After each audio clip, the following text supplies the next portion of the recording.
साहिब बंदगी। मैं उमेश कबीर, कबीर चौरा मठ मूलगादी से। कबीर चौरा मठ मूलगादी बनारस में है और यही वो जगह है जहां कबीर साहब ने अपने जीवन के सबसे ज़्यादा साल, करीब 120 साल के लगभग बिताए। मैं आज काफ़ी दिनों के बाद अपनी उसी श्रृंखला में, जिसे हम लोग कबीर की पाठशाला कहते हैं, फिर से एक बार उपस्थित हूँ। एक लंबा अंतराल रहा।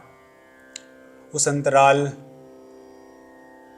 होने के कई कारण हैं, अब उन पे क्या चर्चा करनी है, लेकिन फिर से उस विचार श्रृंखला में आप सबका स्वागत है।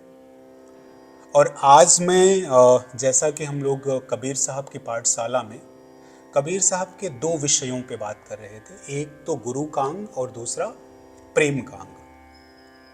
प्रेम के अंग में मैंने एक वीडियो बनाया था और उसमें आप सबसे काफ़ी सारी चर्चाएं, काफ़ी सारे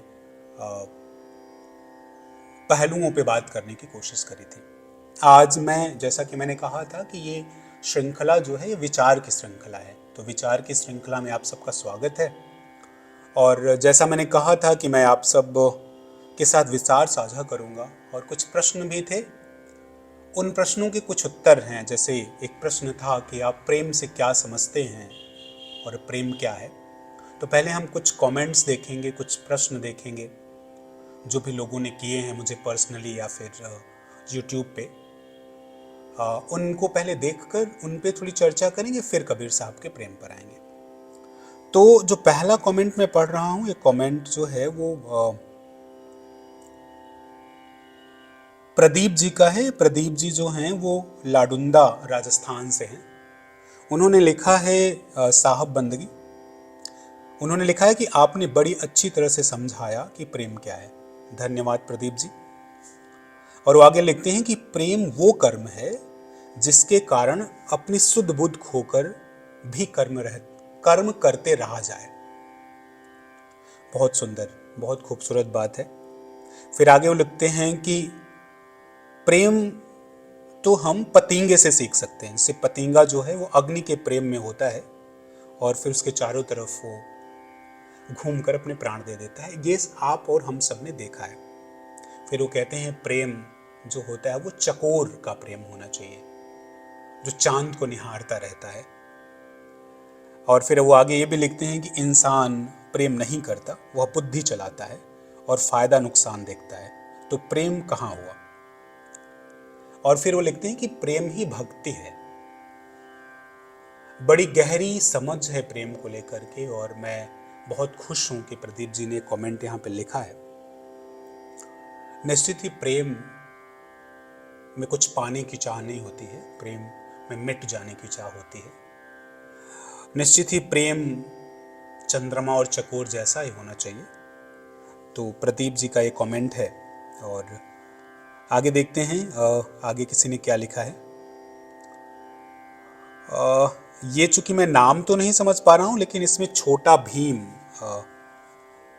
के नाम से जो आ रहा है इस पे, उसमें है, उन्होंने लिखा है कि काश कबीर साहब के प्रेम से इस चैनल को करोड़ों सब्सक्राइबर मिले, संपूर्ण विश्व में उनके ज्ञान की वर्षा हो। मेरे हिसाब से तो प्रेम को शब्द में बांधना जैसे गूंगे से गुड़ का स्वाद पूछने जैसा है। क्या बात, बहुत खूबसूरत।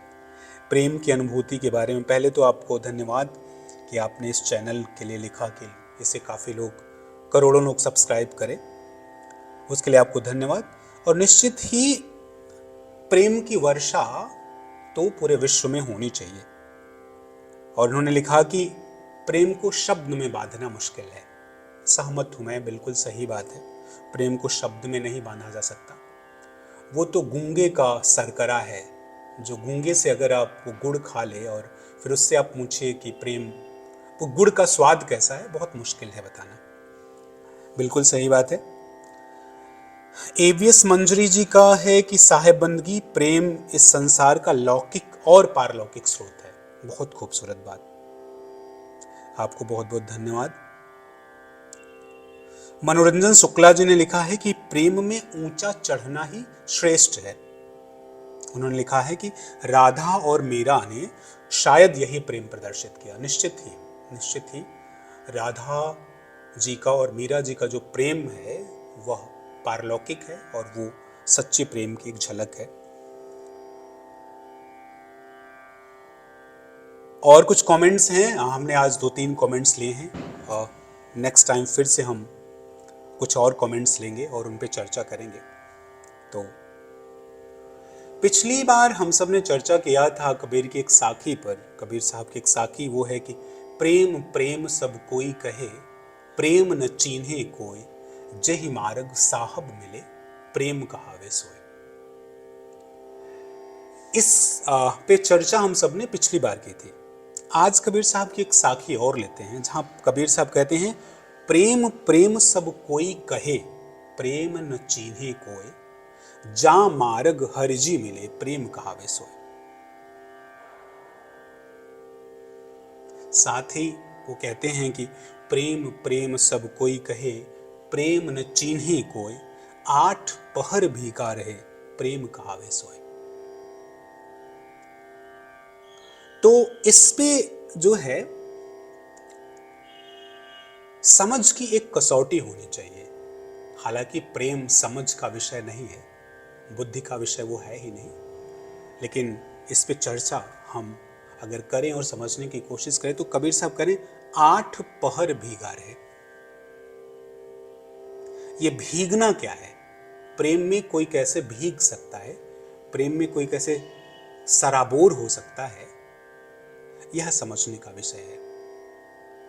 क्योंकि आज के समाज की जो सबसे बड़ी आवश्यकता है वो प्रेम है।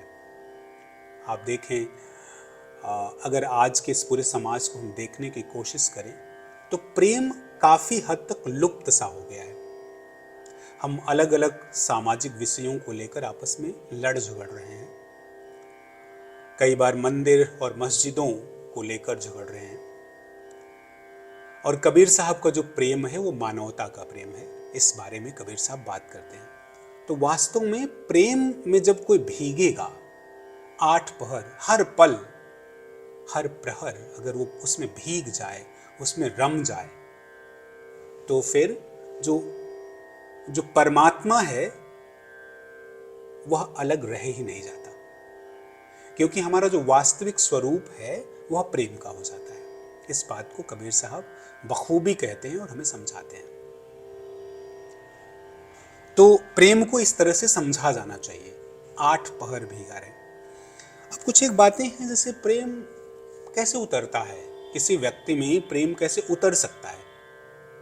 क्या प्रेम किसी व्यक्ति में उतर सकता है? क्या कबीर साहब जिस प्रेम की बात कर रहे हैं वैसा प्रेमी होना संभव है? और वैसे प्रेमी होने की क्या कुछ शर्तें हैं? हाँ, सिर्फ एक शर्त है, और वो शर्त क्या है? आप जो हैं वो हो जाएं। क्योंकि आपका जो स्वरूप है, हमारा जो वास्तविक स्वरूप है, वो प्रेम का स्वरूप है, वह ईर्ष्या का स्वरूप नहीं है। तो यदि आप अपने स्वरूप की तरफ लौट आते हैं तो 8 पहर आप उस प्रेम में भीगे रह सकते हैं। इस बात को कबीर साहब कह रहे हैं। लेकिन कबीर साहब का जो प्रेम है वो प्रेम बहुत ही यूनिक है। He is not trying to define an attachment. What is our misunderstanding that we are thinking our attachment is a love? No. Actually, where there is attachment, there is no love. And where there is a love, there is no attachment.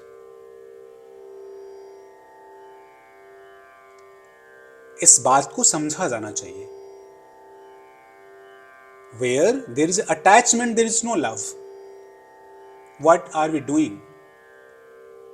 We are thinking that we are in certain relationship, and if we are protecting that relationship, that is love. No. Even in that relationship, there should be freedom.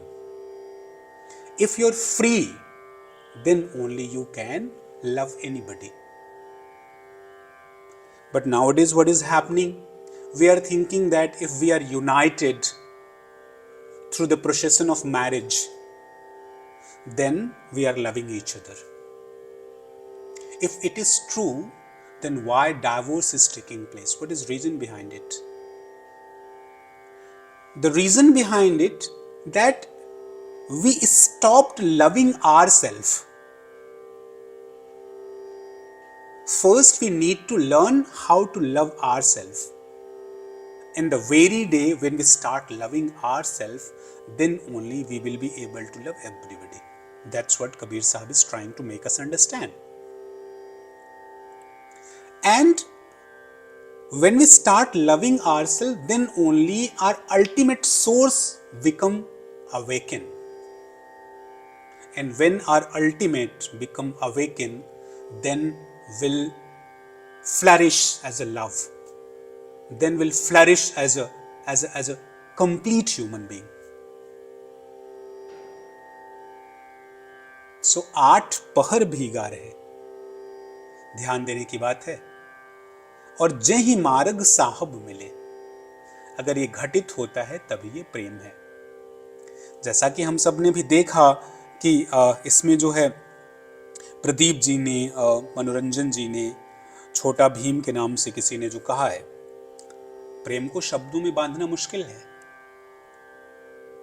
तो इस तरह से हमें ये कोशिश करनी है कि जब जब अप्रेम हमारे अंदर प्रकट हो, उसे हम धीरे से हटाएं, कहें भाई जाओ, तुम्हारी आवश्यकता नहीं है। और फिर हम अपने सोर्स की तरफ, खुद से प्रेम करने की तरफ लौटें।